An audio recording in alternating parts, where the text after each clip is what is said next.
Mga kapuso, mukhang panandalian lang yata yung maaliwalas na panahon na naranasan natin ngayong araw na ito. Kasi po may isang panibagong low pressure area o namumuong sama ng panahon na naman na namataan. Makibalita tayo sa ating resident meteorologist, ang ating ekspertong totoo, si Ginoong Nathaniel Cruz. Mang Tani.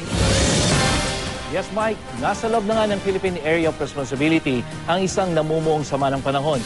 At sa satellite image ng Weather Central, makikita natin yung kaulapang daladala nitong low pressure area na namataan ng Pag-asa dito sa layong 330 kilometers east-northeast ng Basco, Batanes. Sa ngayon, binabantayan pa kung magiging bagyo ito, lalo't nasa karagatan pa ito at may pagkakataon pang makapagpalakas.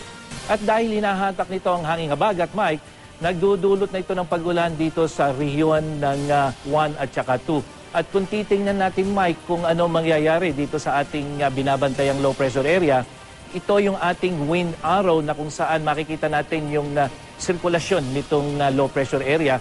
At ito yung forecast ng Weather Central bukas ng gabi, Sabado, makikita natin merong sirkulasyon yan. Pero ang tingnan natin yung hanging habagat na hanggang ngayon ay dito pa pumupunta doon sa bagyong si Helen na tumama sa China kaninang umaga. At linggo ng gabi, Mike, nandito pa rin yung sirkulasyon ng LPA, pero makikita mo yung hanging habagat unti-unti nang lumalakas at nararamdaman na dito sa Luzon. At pagdating ng Lunes, Mike, nandyan pa rin yung sirkulasyon, yung habagat ay unti-unti nang lumalakas at ito ngayon yung ating babantayan, Mike. Mang Tani, ang ibig ba sabihin nito, magiging maulan itong tinatawag na long weekend na ito, Mang Tani? Mike, apektado na ng LPA itong Northern Luzon na katatapos nga lang hagupitin nitong bagyong Helen. At base dito sa rainfall forecast, tingnan natin yung kulay green at kulay pulat dilaw. Ito ay nandito sa may Northern Luzon, pero dito sa may Southern Luzon, kasama na yung Metro Manila, hindi pa masyado, kaya hindi pa natin mararamdaman kung ano man yung epekto nitong LPA kung hindi dito sa Luzon. Northern Luzon, pero sa Visayas at dito sa Mindanao, meron ding mga berde tayong nakikita. Ito yung mga mahinang pagulan.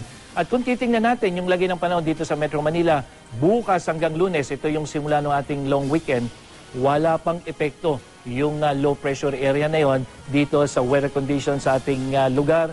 Sabado, Linggo at Lunes, asahan natin yung magandang lagay ng panahon. Pero meron pa rin mga pagulan. Ito yung mga may ising thunderstorm o kaya naman yung passing showers. At narito naman yung magiging lagay ng panahon bukas sa Luzon. Yung mga pagulan nandito sa Northern Luzon, pero Central, Southern hanggang dyan sa Bicol Region, mas magandang lagay ng panahon yung ating inasahan. At gayon din sa Visayas, meron ding mga pagulan pero ito yung mga madalian lamang, yung tinatawag nating localized thunderstorms. Hanggang sa Mindanao yan, pero may konting pagulan dyan sa Cagayan de Oro, Cotabato at Zamboanga. Pero dyan po sa Davao, mas maganda yung lagay ng panahon. Pero may posibilidad pa rin ng mga pagkulog at pagkidlat. At para sa karagdagang detalye, pumunta lang sa GMA News Weather page. Ano man ang panahon, magplano, magsiguro, makibalita sa GMA Weather.